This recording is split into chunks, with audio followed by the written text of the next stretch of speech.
And we're live. Hey, you get to see us for an hour, so you better hurry up and listen. Yeah. Hey, Jeff McKinney. Hey, Jeff McKinney. I'm fired up, man. Are you? Yeah. Oh, yeah, sure. Why not? All right. I got plenty of reasons. So, Solomon, we're talking about the Copa story. Yeah, I didn't even look. I mean, we're live. Oh, yes. That one sounds great. Okay. I'll go ahead and take care of the intro because I don't think you have any idea what anybody's talking about. Don't read anything. You'll just hang when we get to the story. Okay, I really appreciate that. Especially since I never learned how to read. It's funny every time. Every time. You guys are crazy. Yeah. What beer do I start with today? I've got 3. So do I.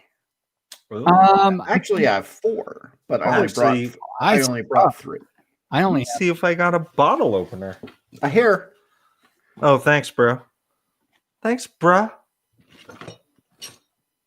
I'm sure I got one somewhere.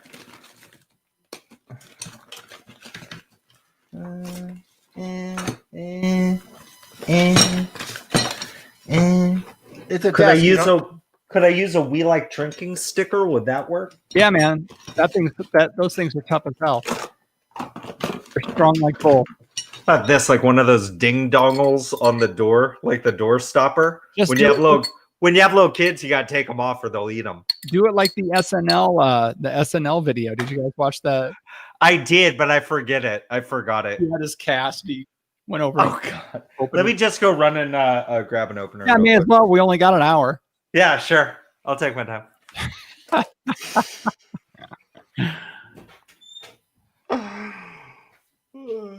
As always, we're so prepared. Yeah, we rock.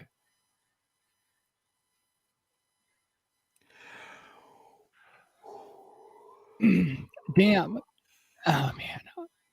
I did see some. There was actually some Brooklyn Brewing Oktoberfest at the liquor store I went to. Oh, really? Yeah. Good thing I still have that mute button, because I'll tell you what, I'm pretty sure this is going to be the last show I ever do with these assholes. Hello? Oh, you can't hear me. I'm on mute. Hold up. No, you're not. Hi, Lori. Happy October. Brad, obviously, Jeff Solomon was not a Boy Scout. First thing. I was hey, motherfucker. Hey. I was a Cub Scout for 1 year. I thought I was muted. I don't know. I mean, whoops. I was a wolf. I think Brad thought he was typing muted too. I was a wolf. I was in Den 9. Den 9. No, Den 5? Yeah, we're Den 5. That's it. That's cool. We're Den 5, and we're alive. I think you just ruined your Grape Hopper pop culture reference for tonight. Because it was going to be Den 5, wasn't it? It was. All right. I think we're going to start with the Paulaner, aren't we? Because that was okay. Yeah. That was, I also have the Sierra Nevada Oktoberfest could not find it. The Warsteiner. Oh, nice. You got the Sammy. All right. Yeah, I got the fucking Sammy. I got some gears to grind tonight. I was telling the viewers now. Okay. All right. So I don't know. We'll put that in there. I've got a nose to pick, so you know. That's right. That's right, Brad. Be prepared, Jeff Solomon. Always be prepared. Oh, because of that. Oh, I get. Oh, all right. All right. All right. So you guys ready to go? Yeah, I guess. Start your engines. Anybody have any idea what we're talking about? I am always ready. I have been ready since first call. Roll.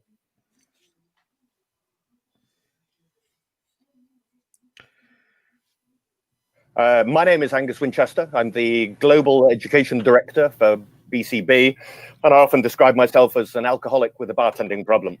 You're listening to the We Like Drinking podcast, the place where you never drink alone. At the sound of the tone, the official "We Like Drinking" time will be 5 o'clock. Commence consumption.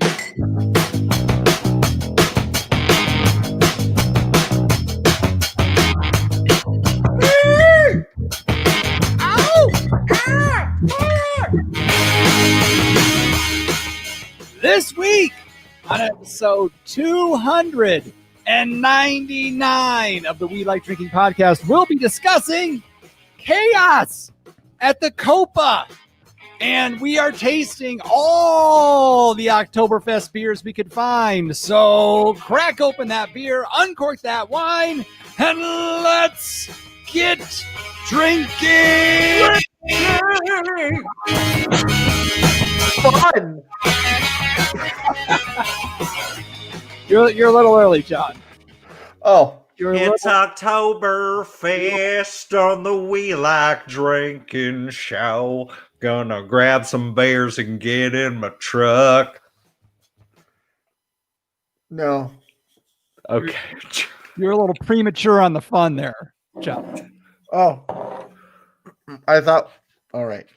I'll stop having my pre-fun. I'll have some present fun. There you go.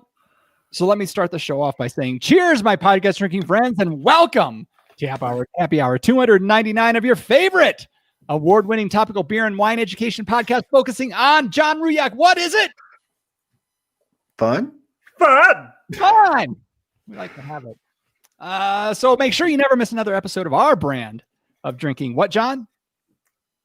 Fun? By visiting WeLikeDrinking.com/subscribe. Fun. Oh. /fun. Fine. I'll make that. I'll make that after the show. We like drinking.com /fun. Yes. Okay. So tonight we are joined by our usual panel members. I feel like it's been more than a week since we hung out or something. I don't know. It feels like it's been a spell. So let's find out who we've got, and then we'll get into what we're drinking. We have our California Sustainable Wine Growing Ambassador and recovering wine blogger, Jeff Solomon. Yeah, happy Oktoberfest. We have our commercial brewer and snake wrangler, John Ruyak.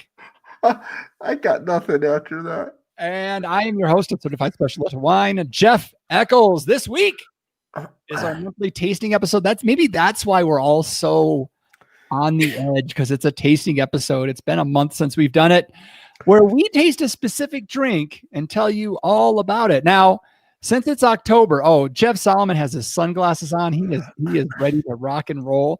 Bro. Happy Oktoberfest. Dude, I'm shocked you still have those neon glasses like from the 90s. They still around. These are this is just like super polarized, man. Oh, you can't see me. How can you even see me when my glasses are? Are those some blue blockers? They're not, but I was such a big fan of that. The greatest infomercial of all time. I think everybody needs a time machine. Go back in time, watch the original blue blockers infomercial with my favorite rapper, Geek. My name is Geek. I put them on as a shocker. I love these blue blockers. And then the girl that goes, whoa, it's like everything's in 3D. Whoa, man. Maybe for episode 300, we can do. I feel like ever since I got these blue blockers, my life has consequences. I've got like spatial awareness. Since it's October, and we've already done Oktoberfest. Did we ever do pumpkin beers? Did we ever subject ourselves to pumpkin beers? Fuck that. If we did, I'm glad I forgot it. I think so. And last month we're just going to go deep on one style of wine. We did the maker wine Pinot Noir. That was pretty fantastic. This week we're all going to drink the same Oktoberfest beer. So limited options, but we got all of them that we could find. So that's what we're doing tonight. So let's walk through. We put it to the Patreons. I gave them a choice. What's on tap for the 300th show milestone? Brad H wants to know. You'll have to wait till next week to find out. Maybe we'll talk about it at the end. No, we've got a big announcement next week. Is that really next week? That's next And, week. and they thought we'd never last. Neither did we. So, so we took it to the Patreons, and overwhelmingly they wanted the Polliner Oktoberfest. So we're going to start with that one. The Sierra Nevada, the last time I checked, came in a close. No, it was a distant second. I couldn't find that one, but I think these two got it. Yeah, you guys. Yeah, man. And I don't even think Sam Adams got a vote. So John and I have those. So we'll work this in somehow. Oh, Jeff Solomon is that the official Polliner glass? This is actually it's a Spaten glass because Spaten mug. Back in the day when I used to roll into Tesca's Germania in downtown San Jose, I would always get, what's this? This is like the half-liter mug. I would get the full liter of Spaten, and I would just pound those all night long like a madman. Me as well. Nothing good ever came out of that. No, I'm sure it didn't. All right. By the way, yeah, I also do have the one of these things is not like the other. I also got a Warsteiner. Okay. Not to be confused with the Scott Steiner. Oh, ooh, that would not taste good. Would that just taste like sweaty socks and taint? You know, why do we have multiple German beers when we know they're all going to taste the same? Hey, look, I've got some San Pellegrino with a little bit of lemon in it, so I can cleanse my palate between drinking three identically tasting beers. Okay, I went to my local liquor store, and liquor stores that.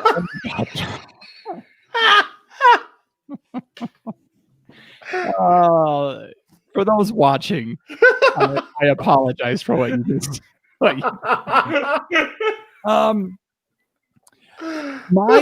don't know, the liquor store that you guys go to, like the entire front of my liquor store is glass windows, which I just think is not a good idea for a liquor store. They've got not the entire front, but a good portion. Which one is that? The one up by me. I don't want to throw them under the bus on the show. Oh, okay. All right. Not the one that used to be by my other house. No. Okay. So I go in there and they've got a bunch of Oktoberfest beers right up front, including Brooklyn Brewery right on the front. I'm like, I know it's not on the list, but man, I think that might be fun. I noticed that the sun is shining through the window directly on those beers, the Sam Adams beers. But I go grab it, and it's probably 80 plus degrees grabbing that bottle. I'm like, yeah, not that one. And then I'm looking at the Sam Adams ones. I'm like, ugh. And I start digging through them. And finally, I got far enough back in the shelf that there was enough fodder in front of it that I found one that was actually somewhat near room. A cool 76. So...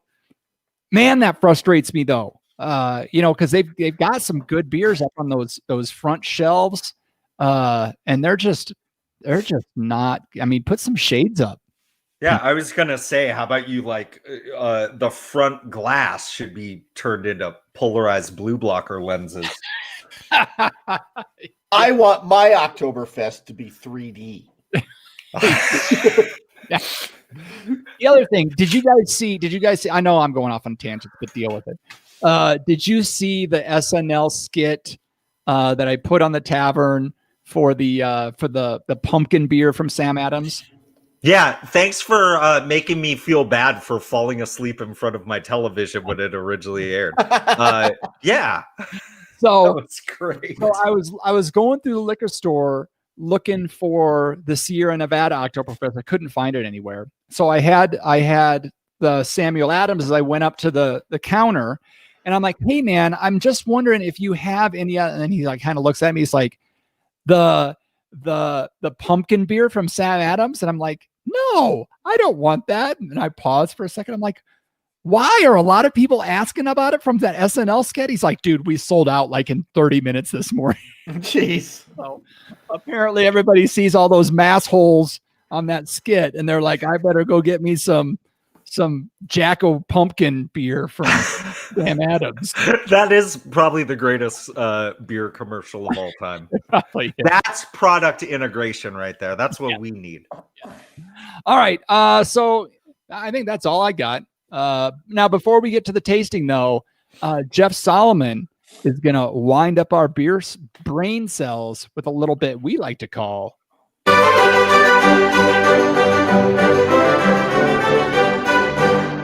wine, beer, spirit, or pop culture reference. This is where I am going to give the members of the panel and you fine listeners at home and you live watchers at WeLikeDrinking.com/show, as you ought to be every Tuesday night at 7:30 Pacific.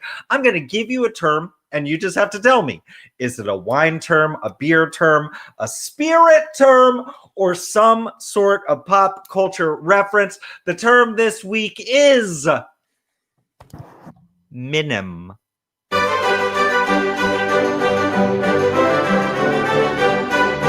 Is minim a wine, beer, spirit, or pop culture reference? John Ruyak. I think I'm hoping it's phonetic, but could you give me a spelling on that, Solomon? Why, sure. It's M-I-N-I-M.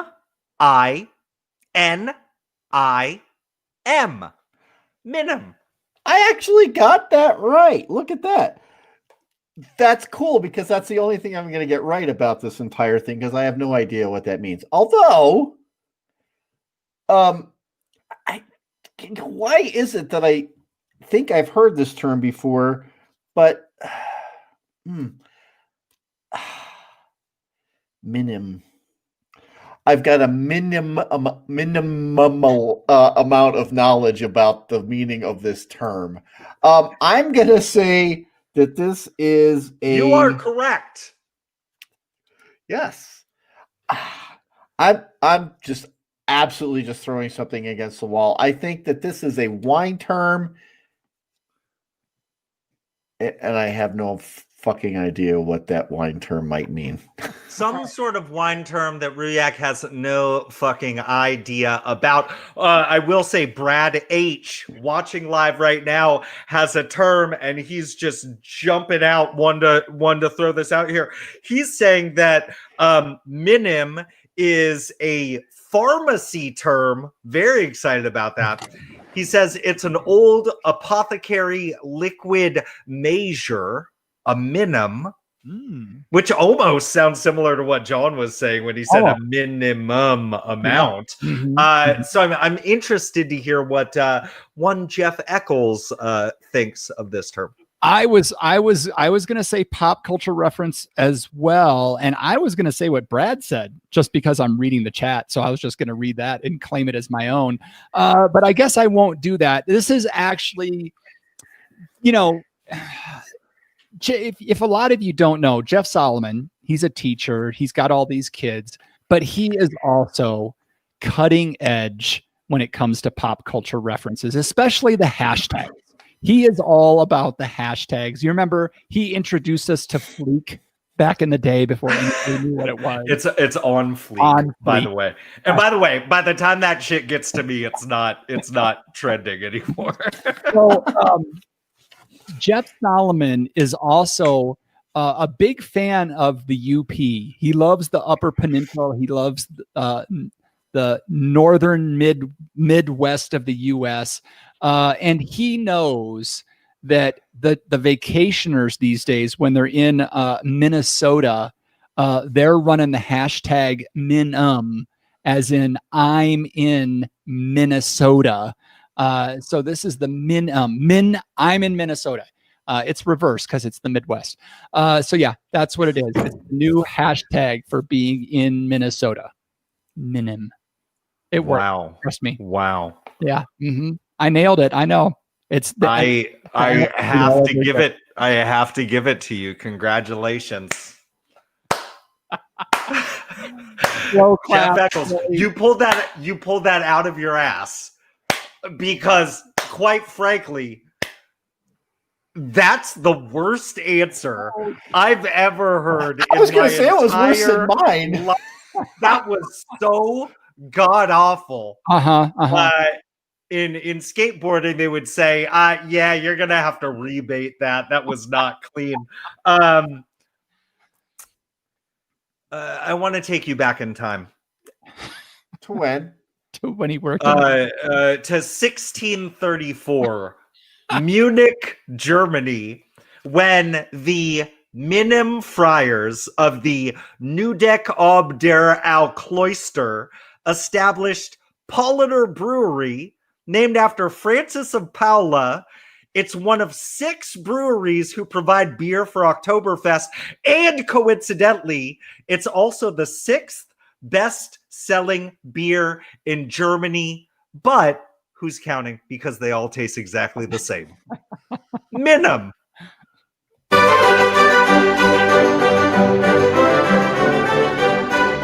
It's a beer term. Yes, it is. Could that one be going into something we've been talking about? Oh God, I just really don't ever need to see that again. Lori from Dostino Wine says, "Wow, it's actually not something in his room. He did some research this time." Yeah, burn on you, Lori. I did no research. I looked at the back of the bottle I'm drinking. You shouldn't be. Is it on you? If it's on, no, I don't think so. All right, let's do this. Let's get into the polliner. So John, just in general, what should we be looking for in an Oktoberfest brew? Well, when you pour it out, you're going to notice it should be. I think it should be somewhere. That's interesting that we've all poured the exact same beer, and yet I see different colors. And it could be the light, could be the glass. I like the way Eccles in particular is presented from a color standpoint. Even though it looks darker, even though it's a thinner flute than the other 2 vessels that we were drinking out of. So that's very interesting. So I like a kind of a copper color in an Oktoberfest. When we get to the Sierra Nevada Oktoberfest, which I've had already this year, you're going to notice you're going to see a noticeable difference in the color presentation of that.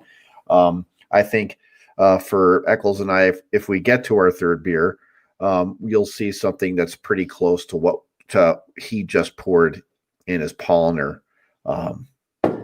Pilsner type of flute that he's got there. So that's what you'd be looking for when you smell it.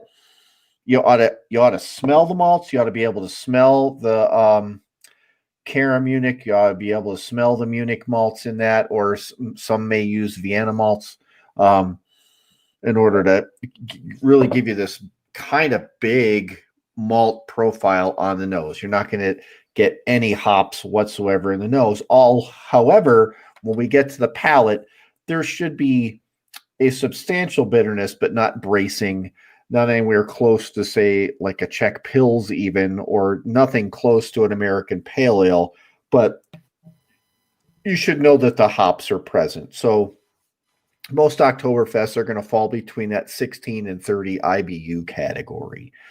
Something that lets you know it's there, it's fighting against the malt bill a little bit, but it's not the, it shouldn't be the centerpiece of your enjoyment of this particular style. All right. So Solomon. Yeah. Here's the thing. I'm just going to jump right to it. What is that fraternity carpet floor smell that is always in these things? Yeah, I mean, I wish I could tell you. It's just a German beer situation. It's just, there's always that stale carpety beer. I'm certain if it's an 88 degree Paulaner, it's probably going to be even more present. There's something weird though, because when I first put my nose in there, that aroma is so familiar, not necessarily like the carpet, but like putting your nose in enough like Oktoberfest style beers, it just reminds you of home. For me, I don't know why, because I'm not really like a malt snob, but this definitely comes across as like those Vienna style malts. Because I remember the first beer that I ever made in one of those like little plastic mister beers was the Vienna style lager, and it's just I almost like I get a sense of like that original, the first wort that I was ever making, you know. So, but again, college carpet, I feel you. I mean, but you should. I mean, you should get, like I said, and you mentioned, you should get some caramel notes in there too. Just kind of. You should get that. Yeah, for sure. And But, it is very malty. Like it is, and I think part of the unfortunateness is, I've got a Best By date of March of next year. This beer is going to be far past its prime by March, even though because it's not a hoppy beer, and there's a balance that's struck here, right? Mhm. Highly hop beers don't last a long time, but beers that are not, this is a malt forward beer, so it's also going to lose some aroma from the malt side as well, staying in the bottle. So I think we're already seeing this beer age out. Okay. All right. It's going to be interesting. And this was likely brewed in March. It's a Marzen beer, probably February, March, April. They lagered it until July, and they bottled it and put it on a ship, and it floated across the Atlantic and got here and was put on a truck and stuck in a window in Colorado Springs to be sitting at 85 degrees on a warm October day in 2020, because what else can go wrong, right?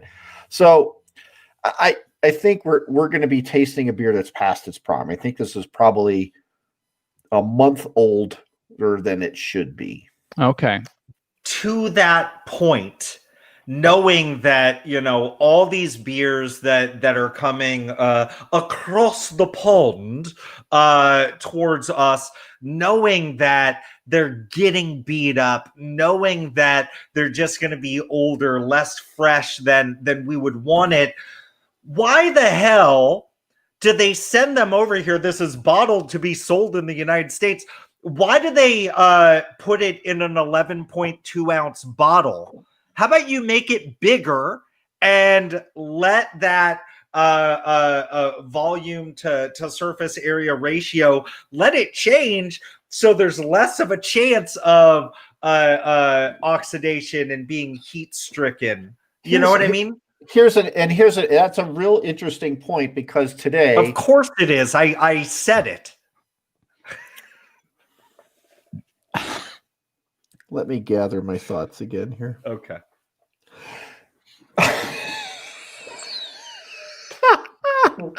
So today, had an interesting trip with Dan, the owner of the brewery.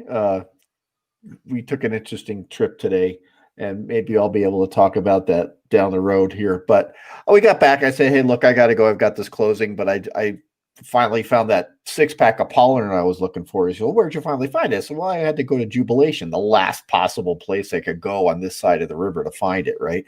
2 Kelly's, Quarters, Total Wines, nobody had it.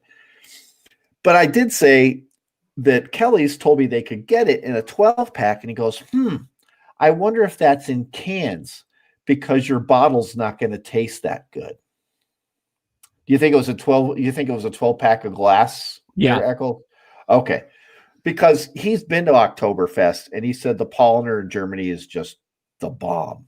I mean, talk about fresh, right? You're drinking it at Oktoberfest in Germany, and certainly the environment has something to do with the taste. But he says what you taste there is nothing like what you're going to get in the bottle here. Mm-hmm.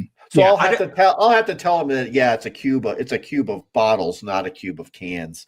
So that's interesting, because we all know today's canning technology. it keeps beer better, quite honestly. Right. That's right. And I don't mean to brag. I've been to Germany twice. Once on a layover on the way to Italy, and once on a layover the way back. But I was in Frankfurt, and the best beer, the best German beer that I've ever had was in a Frankfurt airport on the way to Italy, and the second best German beer that I ever had was in a Frankfurt airport on the way back from Italy, and both of those were tall boys in a can, just some badass fucking fresh ass beer. You know what I'm saying? Like, I wish they would get their stuff together. I think that they hate us.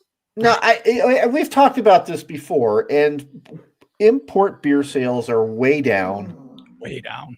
Because for two reasons.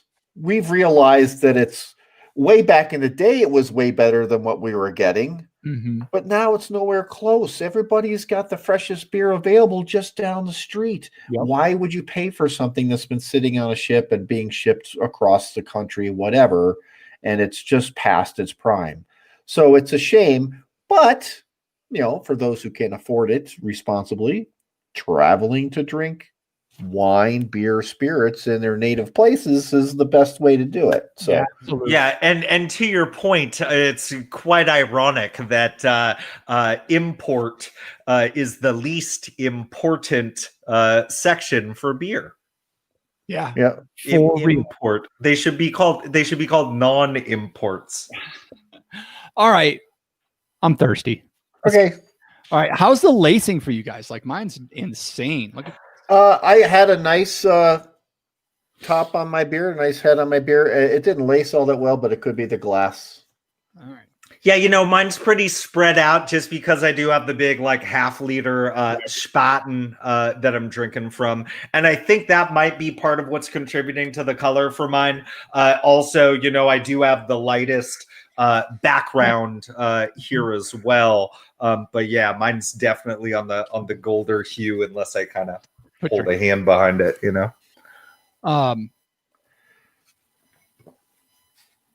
This is good. It is nice. Like It's balanced for it sure. is very balanced.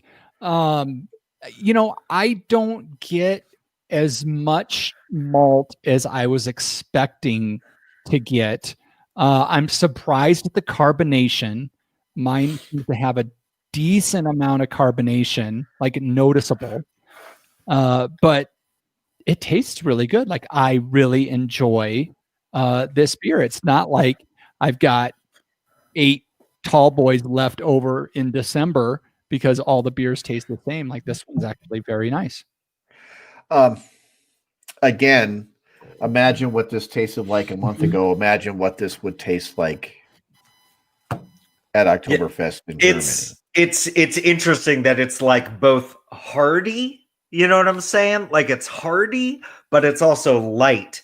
It's got depth, but it's crisp, and I am struck by the balance of this. I kind of like the little, it's also one of those things where, if it did get a little bit too warm, if it sat in this for too long, it might kind of taste a little bit like pee-pee, but or what I would imagine pee-pee would taste like. I guess what I'm saying is, when I sit back and I just dream about pee-pee, I envision that it might taste like a warmer version of this beer. We should put an explicit tag on this one, right? Sorry about that. You're saying the PP? For all the PP drinkers that were offended by that tasting note, seriously, please don't listen to our show. John, what are your thoughts on this one? Couple things. I mean, I was looking at the ABV 5.8, the Oktoberfest that I brewed at Lizard Tail this year. We tend to be right at 5.5, 5.6, and it was 5.6 this year. So what you're getting is this. There's a ton of maltiness, but and there's a lot of malt besides the base malt. So base Pilsner is what you get in a Helles for the most part. It's what you get in a Kolsch. It's what you get in a Pilsner. Those things are going to be 85 to 90% base malt. At least in our recipe at Lizard Tail, I'm thinking out of 165 pounds, only 110 was base malt. So the other, well, you can consider Munich 2 to be a base malt, but I mean, it's got a lot more flavor to it. And then a lot of Cara Munich, which gives you some of the sweetness. But we brew it or mash it at a lower temperature. So you're getting a lot of digestible sugars. So most of that's turning into alcohol. You don't have a lot of sugar body left.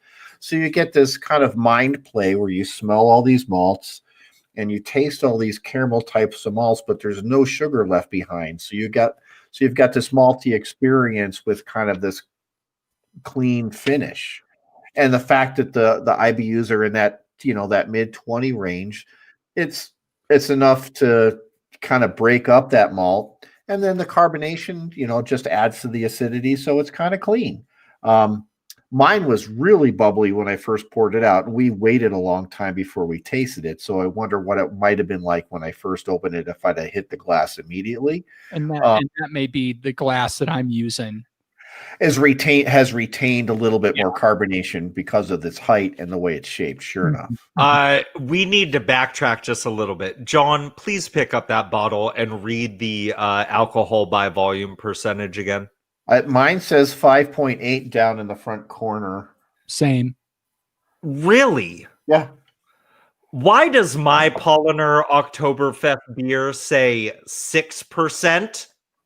Interesting. Is it? Would it be by weight? No, everybody does ABV these days. It's 6% alcohol by volume. Oh, no, look. You have something different than I have. You don't have the same beer that we do. Mine is the Polliner Oktoberfest beer. Mine is the Oktoberfest Marzen. Mine is the Marzen as well. Sons of biatches. But it's Oktoberfest. It's two different products. You didn't say make sure it says you would assume that it says that the Oktoberfest is a Märzen. That's really interesting. That explains your color difference. Yep. That explains the pee-pee. That explains the pee-pee taste. All the pee-pee. That is so weird. I'm sitting here trying to rationalize, like, it must be the glass or something, guys. Here's the weird thing about Oktoberfest, and I don't know if it's a cultural thing, it's a mental thing or whatever, but as malty as this beer is, it screams for food. To me. Question. I mean, I want a big soft pretzel about the size of my head with some good, like, brown mustard. Is that the it looks like you're just eating raw sausage. I mean, they're not raw. They're like, I didn't heat it up, but they come cooked. Okay. I like it that way. So yours is yes, this is an adult show, right? Yours is Oktoberfest beer. Yes. Yes. So okay. Can we then assume that my beer is younger?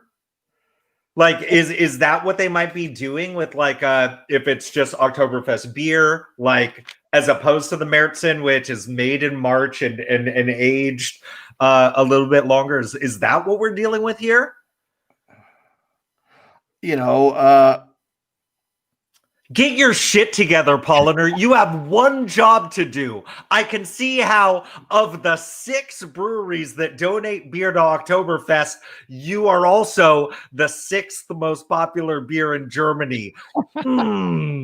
Well, here's we talked about this. I don't like being duped, bro. Well, we talked about this when we did the.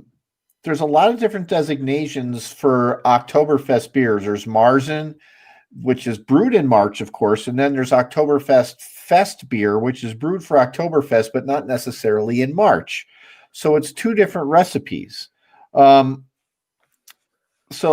it's not that they're it's two different beers. Obviously, you've got different malt bills, different alcohol, probably a number of different things. Well, interesting. With all the stuff that's different about them, we still know that if they were side by side blind, it would taste exactly the same beer. So I think that's what's really important to recognize. And that's the saving grace of a show like the We Like Drinking podcast, two-time award-winning podcast focusing on fun. Who has the Samuel Adams Oktoberfest? I mean the Sierra Nevada. Oh, I do. Solomon and I. So we should finish these. Okay, yeah. Prost. I mean, chin chin.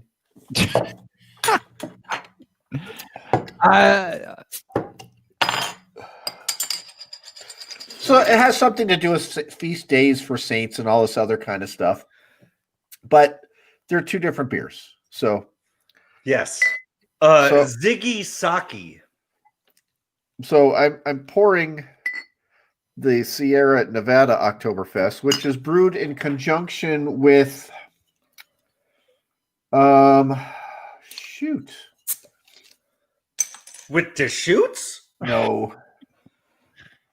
This is some lively banter right now. No, but here's hold up. Let me check the internet real quick. Well, they brewed this in conjunction with some recipe collaboration with a brewery in Germany. I forget who it is. Yeah. On the back label, it says our Oktoberfest Fest beer is a refreshing ode to beer's biggest party.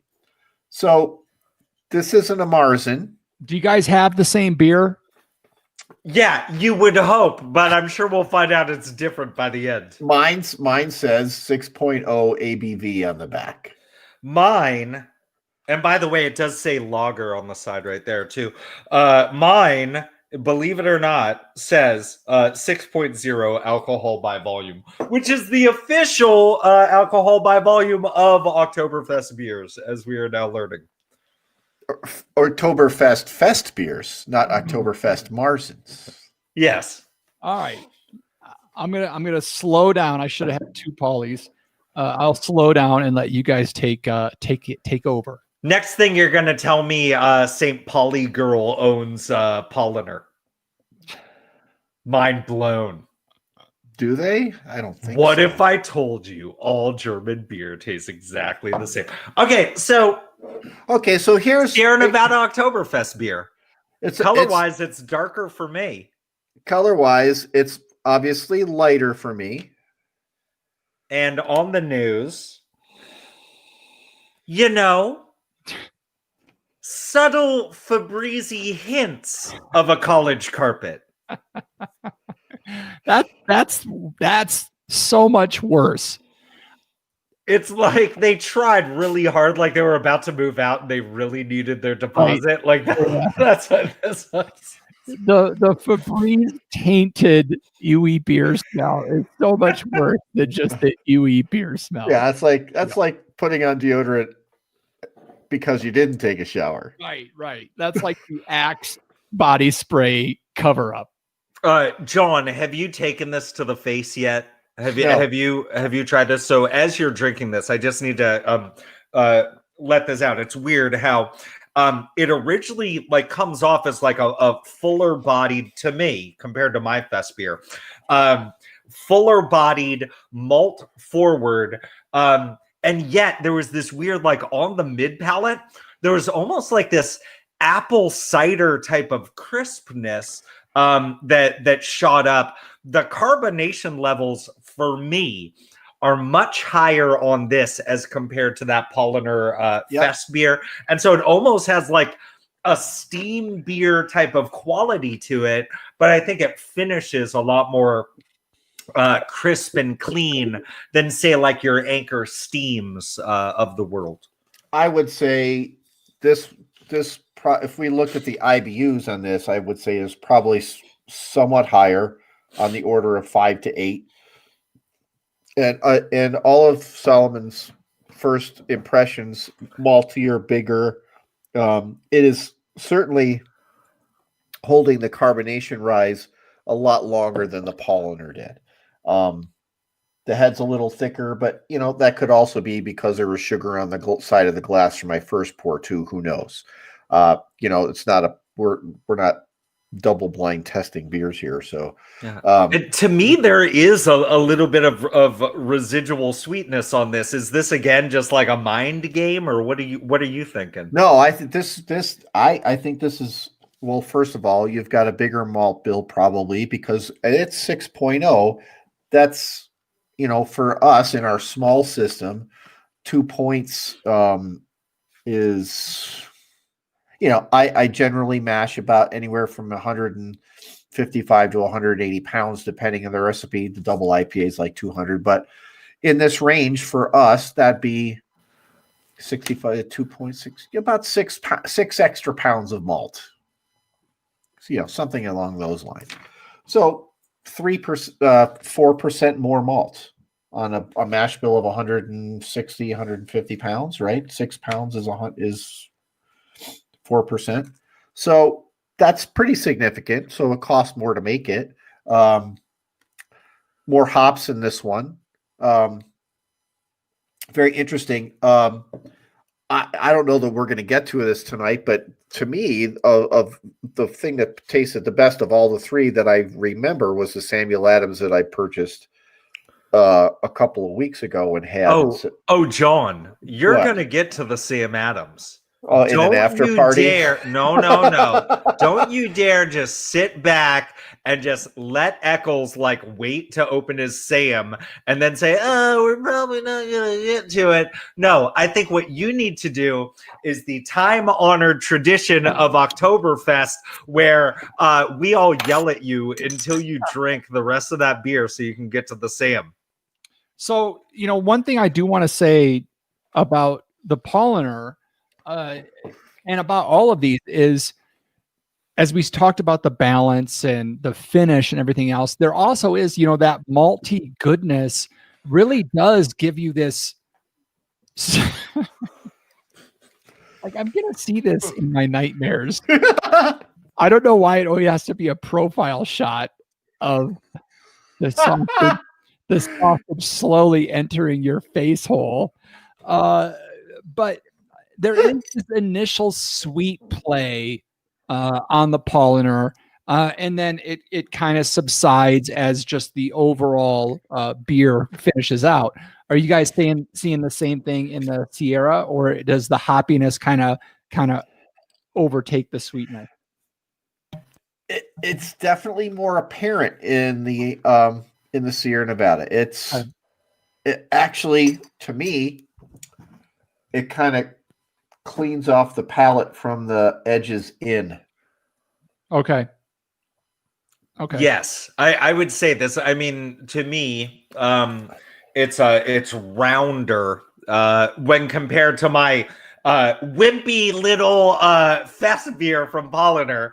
It's definitely rounder because of those malts. But yeah, there's this interesting focus that again rises up in the middle and just kind of carries out to the end, which I enjoy quite a bit. They got a 400-year head start over in Germany, but I think Chico, California is definitely representing here. So I have poured the Sam, and it's like that darker. Yeah, like that color. I like that color. That is that's more amber color than the Polliner. And that's pretty close to the color that we achieved with the Oktoberfest at Lizard Tail this year. And it looks quite a bit darker than the Sierra Nevada as well.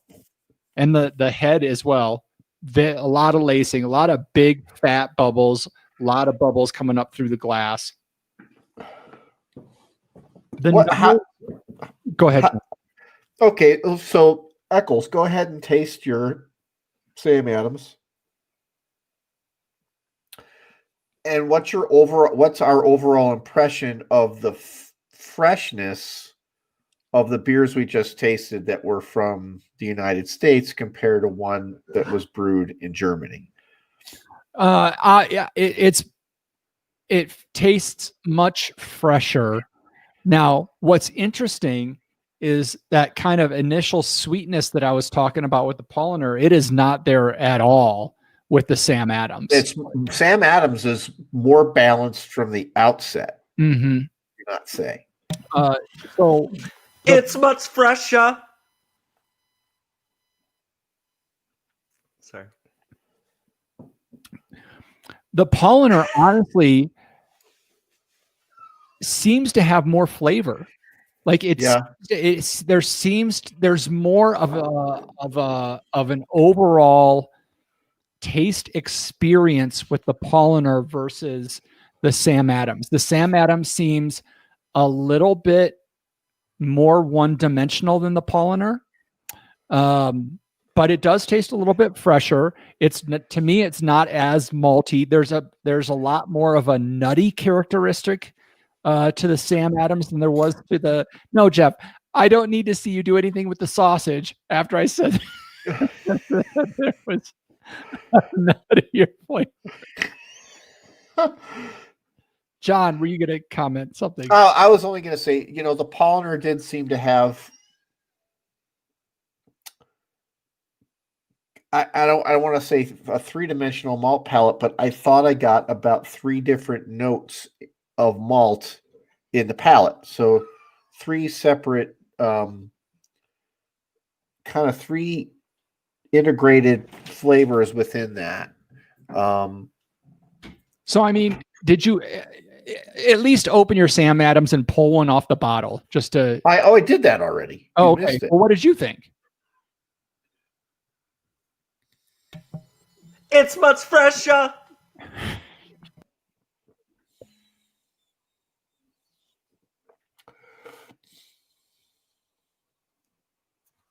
I agree with the nutty thing. It's kind of almost a raw walnut type of flavor on the Sam Adams. I think it's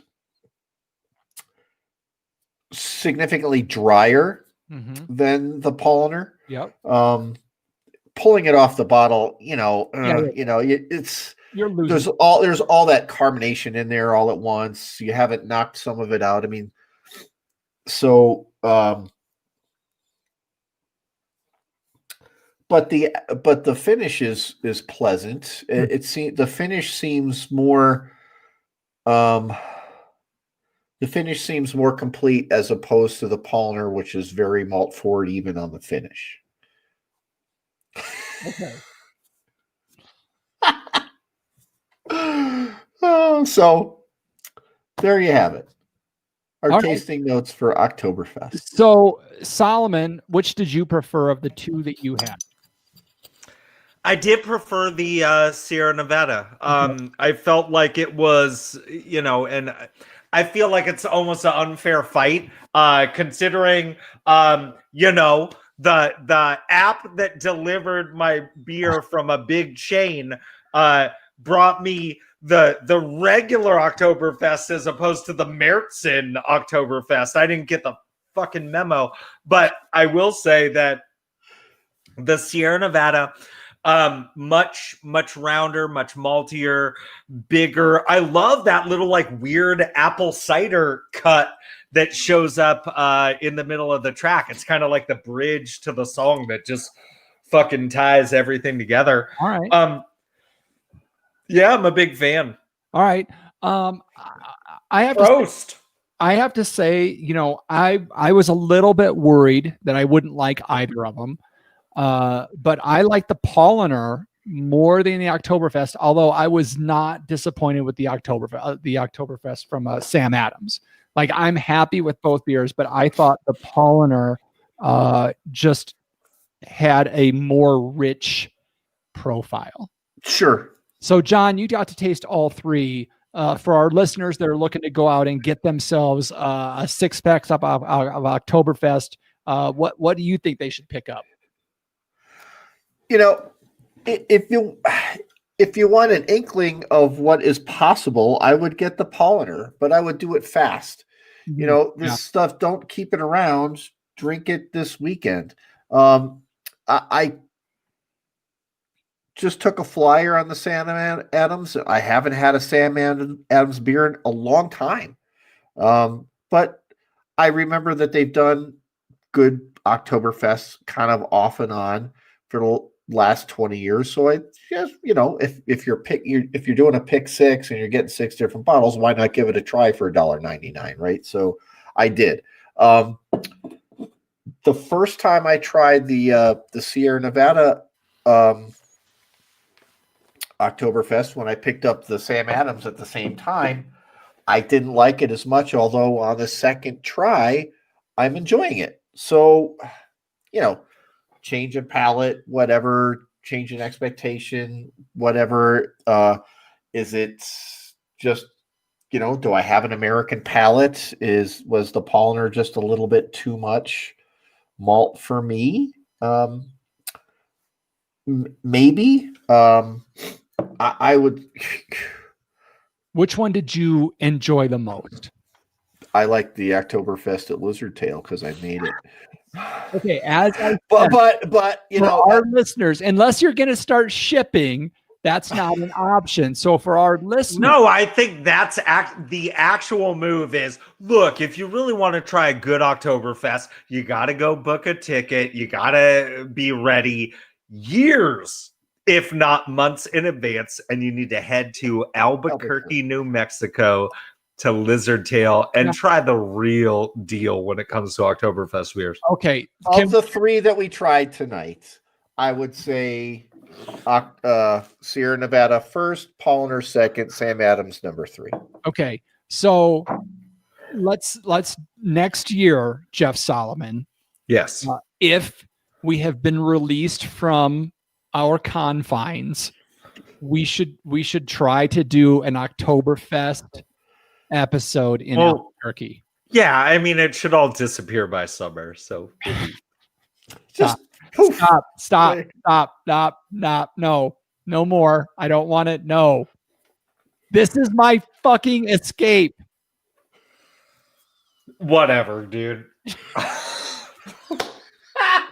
You have like 28 songs. He's got the whole package in there with him.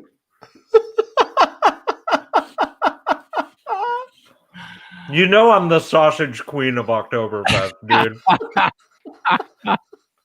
All right.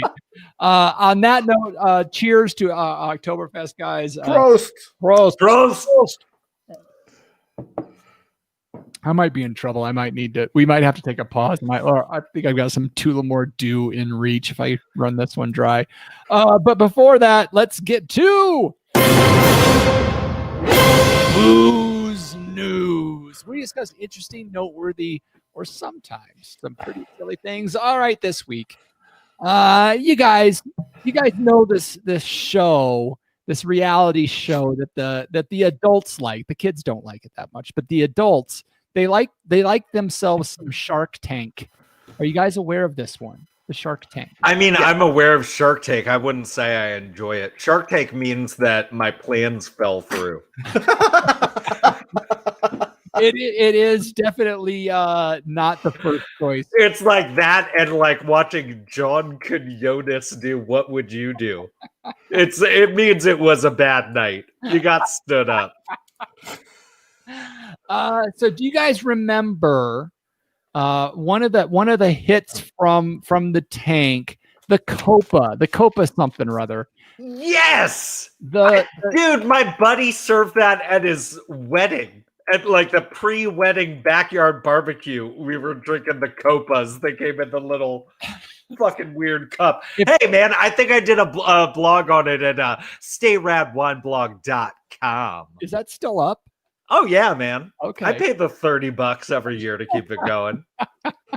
So if you're not aware of what the Copa is, it is it's like kind of like a Guinness pint shrunk down, filled with wine, and then some tinfoil tops it.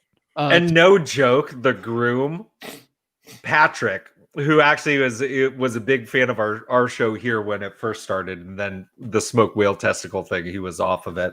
But he came up to me, is like, dude, I got these because I wanted to know what you think about them.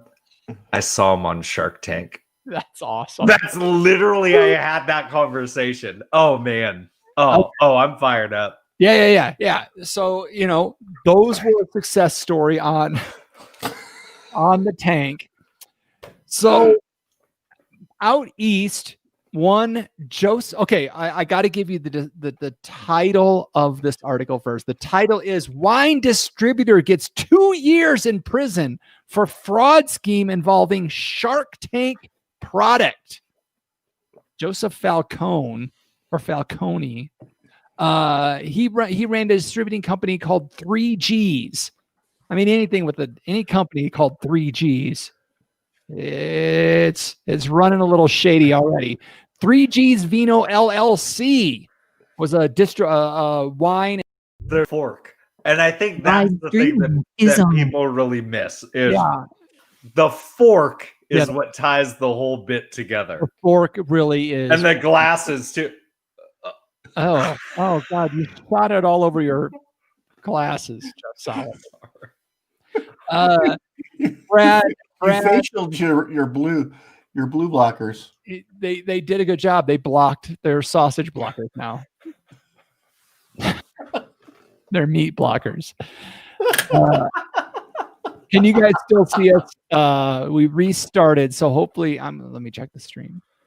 Yeah, it looks like we're back on. I see Jeff Solomon cleaning his blue blockers.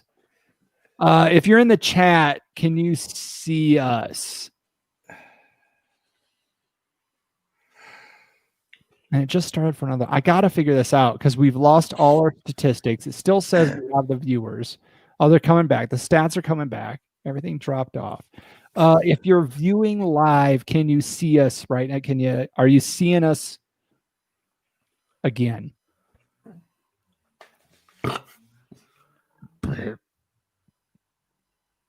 Nobody's saying anything.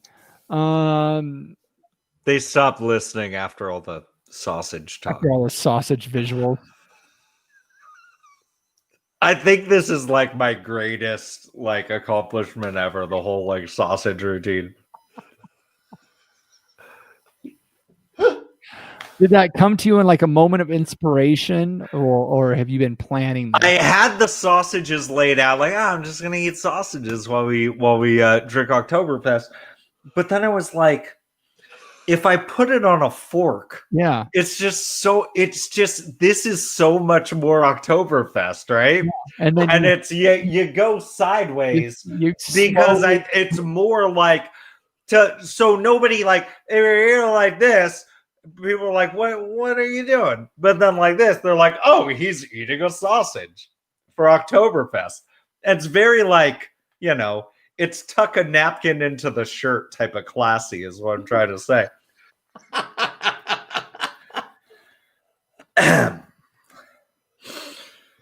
Okay, they're seeing us. Right, we're good. We're back. It's just this dumbass thing that dumbass YouTube does. You're the number 2 search engine in the universe, and you can't figure out how to keep a stream going longer than an hour. No, I mean, I'm sure it's something I'm doing. It's dumbass YouTube. Man. Do it, and then YouTube is going through a lot of updates these days. They're rolling out a lot of new stuff. So I gotta figure it out. I gotta figure it out before next week, because next week's 300. That show would be fucking 6 hours long. I mean, we got to get all the hits. What are we missing? I'm taking next Wednesday off, by the way. We need more SEO. Yeah. Hydroxychloroquine. Dude, I'm the truth. I'm loading up on the SEO. We got to say Benghazi more. I think next week we tell you the truth on hydroxychloroquine. No, we're sponsored by Regeneron. Sponsored by monoclonal antibodies for vim and vigor. Brad's getting excited with what you're talking about. Do you you see those old timey soda advertisements that are sold on the tin signs with Ted Williams drinks Moxie. That's how how does someone whose head is frozen drink soda? Look, being totally apolitical here. If Trump really wanted to get his campaign back on track, he needs one of those tin signs that's Trump uses Regeneron. And he's like drinking it. I And- think that. But he's like bold, like Oh, dude, yeah. Schwarzenegger. All right. Oh, but the lock of orange hair has to dip down and touch his guns, right? No, man, because the wind of freedom is too busy blowing his hair. Oh my god! I almost spit up. Almost spit up. You know what's interesting? I eat my sausages the same way that our president eats pizza. I eat pizza with a fork. What? That's sacrilege, man. It depends on how floppy it is. Oh God! You're from okay. Look, real talk. You're from Buffalo. Real talk. Look, No, real hold on. talk. Hold If on. somebody used a fork to eat a chicken wing in your presence, John, Well, I'd punch him in the fucking mouth. and then they dipped it in ranch instead of blue cheese, how would you feel? Ryan Hannigan's watched the show, and he's all behind the wind of freedom. Ryan Hannigan, it's good to see him. Ryan Hannigan started getting his podcast going again. We're happy to see that. I'm still giving him like $5 a month on Patreon for producing nothing. So I know what's coming on is going to be stellar stuff. By the way, John Ruyak. Yes. I was looking through the fantasy football stuff. I think you would have won tonight. Yeah, if I had one of two positions filled, yeah. If you didn't start your defense. If you had just gone with no defense, I think you would have won. Your Buffalo defense racked you up for a big -4. -4 points. I know. Can I just say this? Shame on the two teams that are behind me at the standings right now. That's me and who else? No, man, you're ahead of me, but not for long, John. No, not for long with the way you coach. Ryan wants to know. This isn't going to this show, by the way. Ryan wants to know if the Winds of Freedom plays fantasy. He needs a player. I will say, you're not getting DK Metcalf, Hannigan. Like I'm not letting him go now.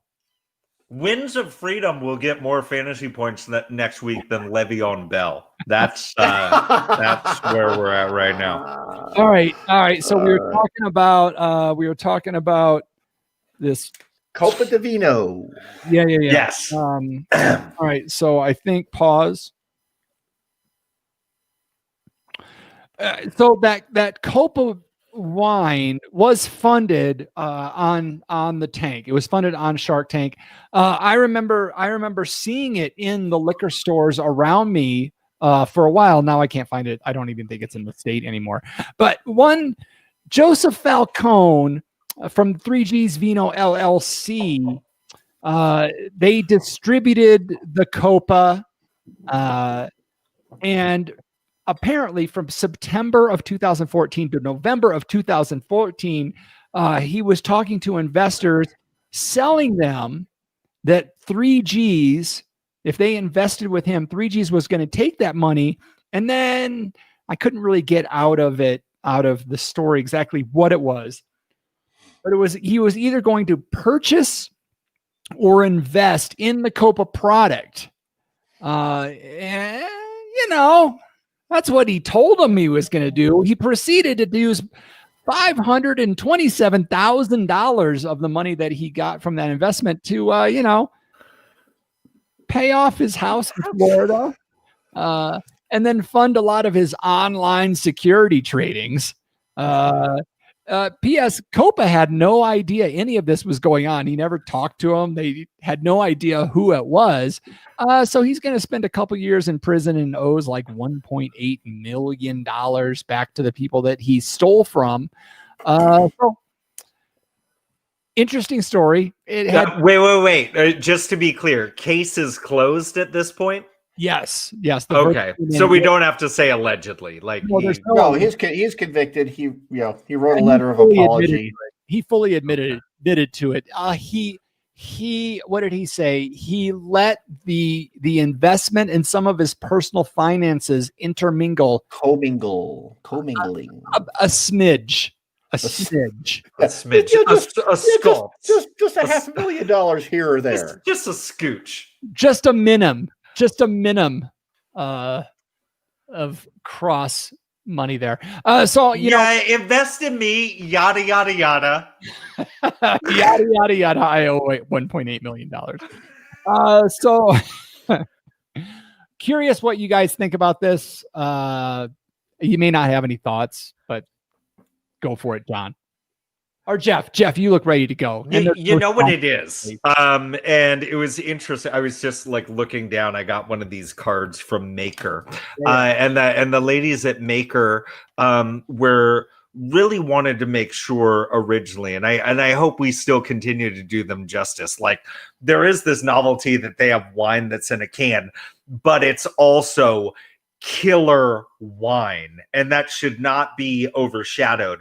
You know, I think the problem that besets a lot of folks when it comes to pitching a novelty aspect of wine or beer or spirits, what have you, is that if the liquid that's in the bottle isn't good, things are only going to carry so long. You're going to, and I know we had some guests on the show talk about how you get to that point where you run out of friends to sell your product to. You get to that point where it's like, you know, that Shark Tank buzz that you had, you really got to take advantage of it. And I think Mr. 3G over here kind of took advantage in the wrong way.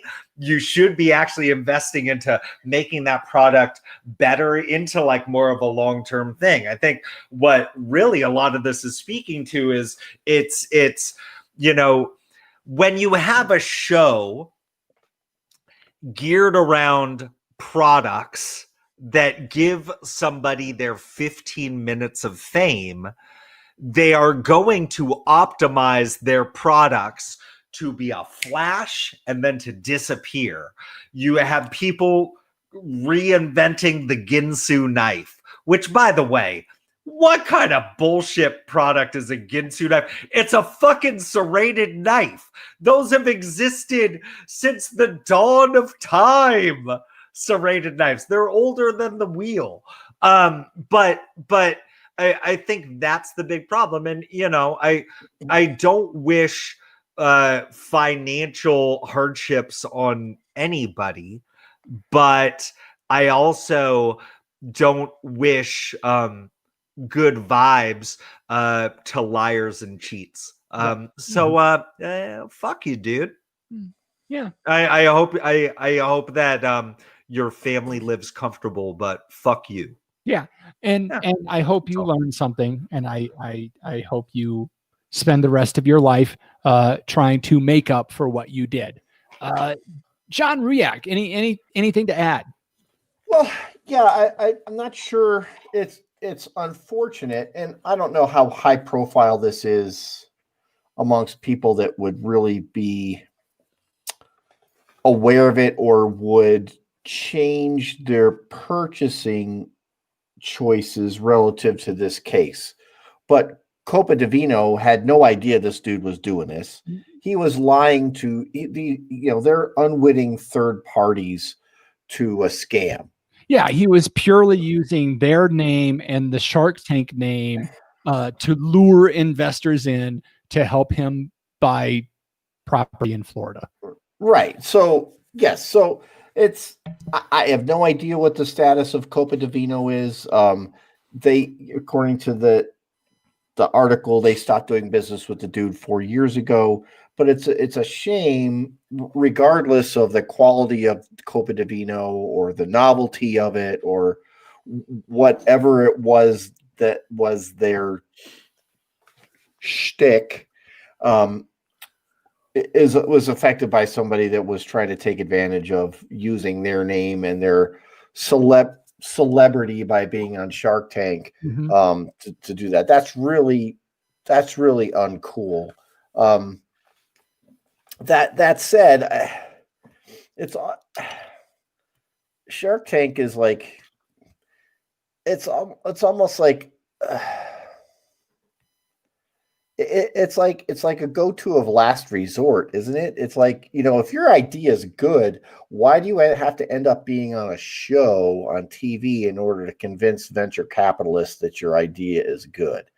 I mean, Right. I've only watched like 15-minute slots of that show twice, and it's like I see enough infomercials on Sunday mornings in between church and football. I mean, I don't need to, or Sunday afternoons after football's over, you don't get that second game because it's that weekend on that channel, right? I don't need that. It's like the products that couldn't make it to infomercials. Go Shark Tank to pitch their infomercial idea. So look, we're going to take our product and we're going to patch the bottom of a boat. We can float around. Whatever. My kids love the Flex Seal. Let's make a boat out of Can we make a boat out of Flex Seal? Can we do that in the backyard? Can we? Is it fair to give proper shit to the investors, the venture capitalists, for fucking getting like weird sausage boners just because somebody said they were on Shark Tank? They're like, oh, here, take my money. Like, that's kind of odd, right? I've never, like, real talk, and maybe it's because they don't have a whole lot of money to begin with, but I swear to you, if someone came up to me and went like, dude, I don't mean to brag, but like, I'm the guy behind Copa di Vino, which you probably saw in Shark Tank. So you should invest in me because I'm gonna get that shit back to you. It's like, what kind of fucking business acumen do you have? Where do you get off having that type of money to begin with to invest in some fucking sleaze bag like that? Fuck you guys too. Well, we talked about this a little bit before the show. I didn't. I was booting up my computer. I knew you were booting up your computer, but the whole thing about venture capitalists is just it's almost a sin. I mean, one of the first things they told me in business school is if you have a good idea, don't go to a venture capitalist. Find another way to do it, because they're going to take your idea and they're going to make you go broke and they're going to sell it for a profit. That was a hell of a pour, Jeff Sullivan.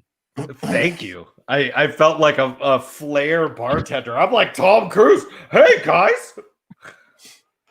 Yeah. So I hope for whatever reason, for whatever market segment Copa di Vino's going for, I hope they're successful without the use of weird third parties that just.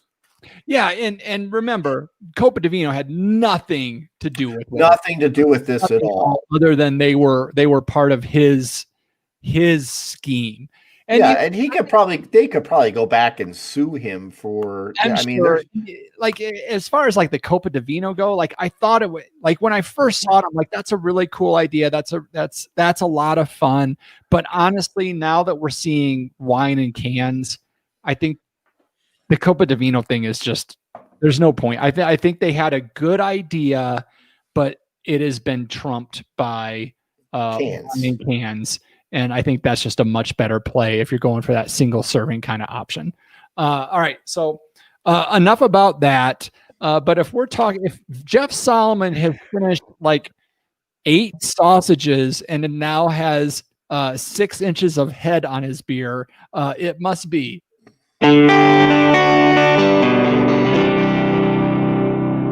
Last call. Last call. Time to clean house and lock the doors. You know what we're doing here, folks. We're looking for a little bit of help from you.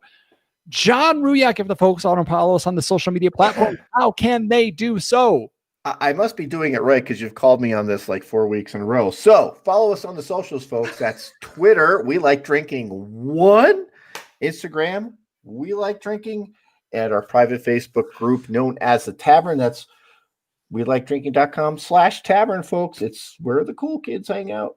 Jeff Solomon, if folks want to leave us a review of the show and tell us what they think about their own experiences with Oktoberfest brews, where can they do that?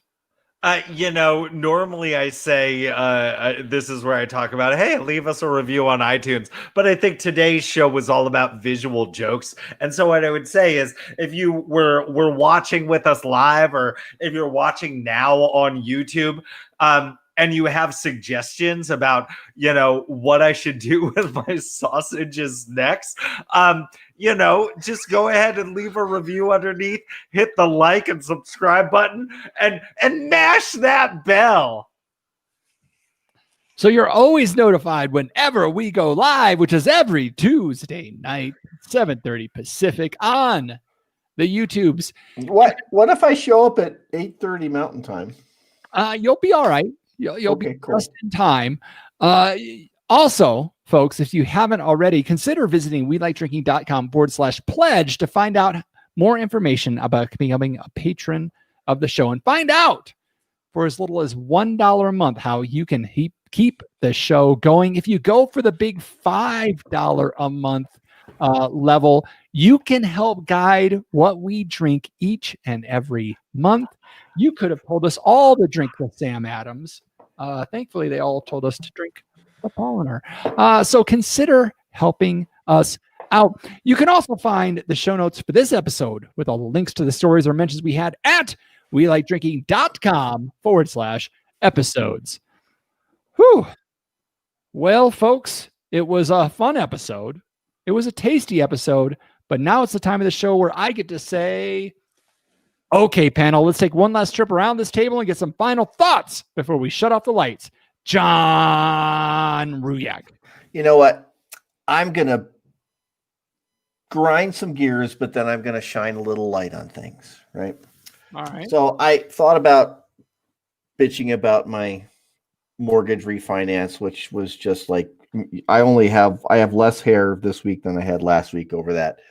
Really poor experience with that particular company. And let's just say, I won't name names, but let's just say that I wouldn't want to travel to the moon with your services. Okay. In regard to that. That doesn't sound fun. I don't want to talk about that.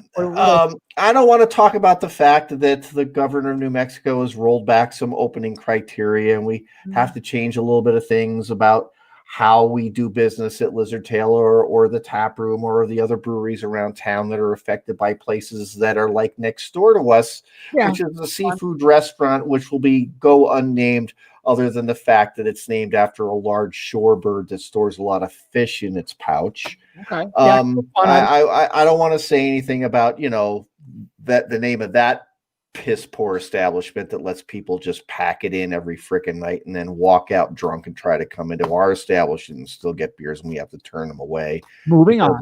Because they're drunk and probably have COVID. What I will want to say is, you know what? I've been given some joy over some of the things that I've seen over this whole thing with COVID. And one of those is the whole Nandy Bushell, Dave Grohl thing. Yes. Shining a little bit of sunshine on the whole entire planet, which has been just so fun to watch. Such a talented young lady from England just going at it with one of her heroes, and he's responding in kind with his own kids and that stuff. So that's so cool. And the fact that through this whole thing, but when I walk my dogs up in the open space, there's this like changing scene of artwork of all the kids in the neighborhood that are painting little rocks. Yeah. And putting them on the fence posts in the open space, and then changing them out and going up there. So the next time you walk the dog, there's some new rocks up there that are painted by some kid in the neighborhood because their mom wants to keep them busy, but also do something fun for the people that they don't get to see. Having some fun and giving some joy to people that they won't generally get to talk to in this weird time. That I appreciate those little things. And I'm sure there's a lot of those little things happening out there in all of your neighborhoods. Music. I just don't want to have to like cut in all the replay bits. So no, that's that's cool. We got a long way to go on this. There's some light at the end of the tunnel, but we got a long way to go. So keep putting out those little spots of sunlight into this dark, dark planet. Agreed. Bring the music back. Jeff Solomon. You're muted. Son of a gun. Cut the music because I'm going to get super serious for a second. I swear, right?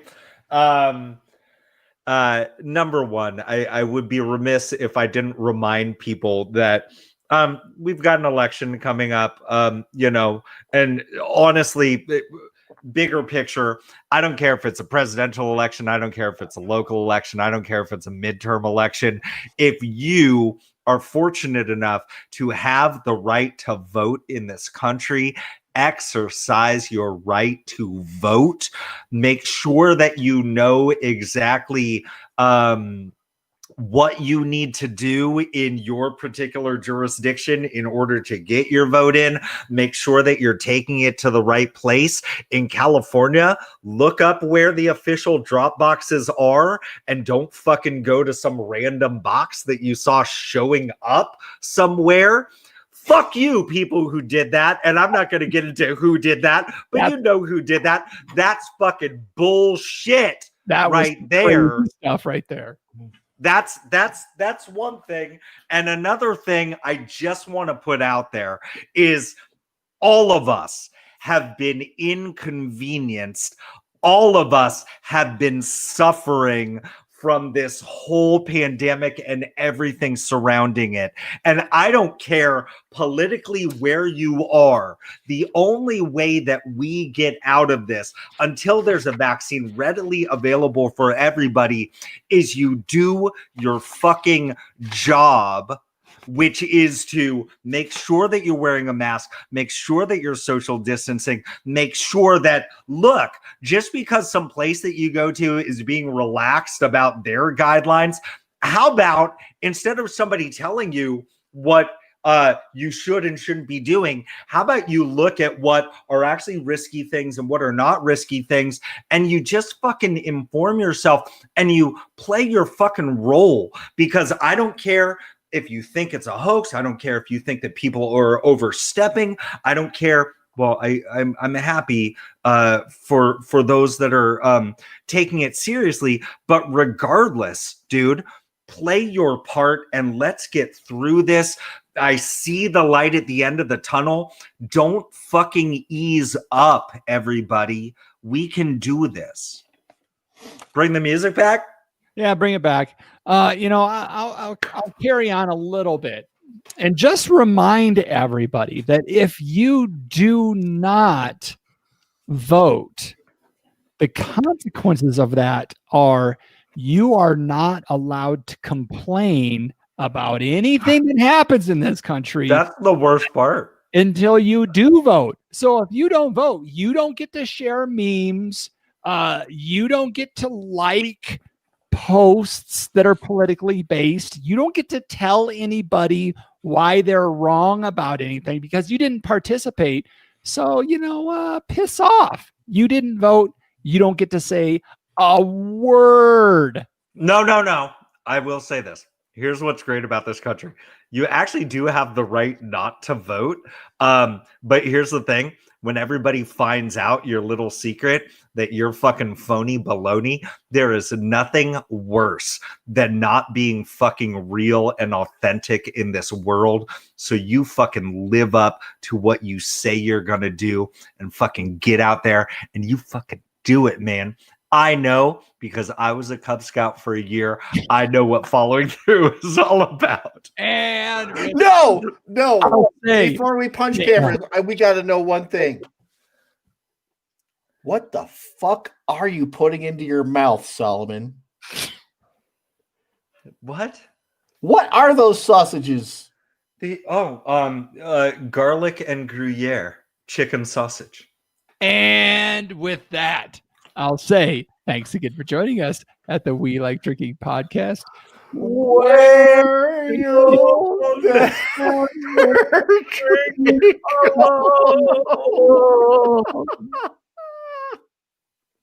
Get your meat out of my face.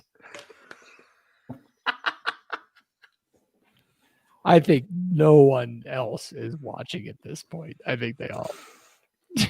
I just flipped over and it's just a sausage in the camera. Oh my God. Sorry that one went so long. We had some hiccups there in the middle, and then it's a drinking episode. Sausages happened. Everything falls apart an hour in. So There was a sausage party. next week, folks, we would love to have you join us live. Episode 300 is next week. Big milestone for us. We probably won't do anything unique for it. It'll probably just be a regular show or something like that. I don't know. Rumor has it we might have something to talk about, though. So check y'all next week. Love y'all. Later.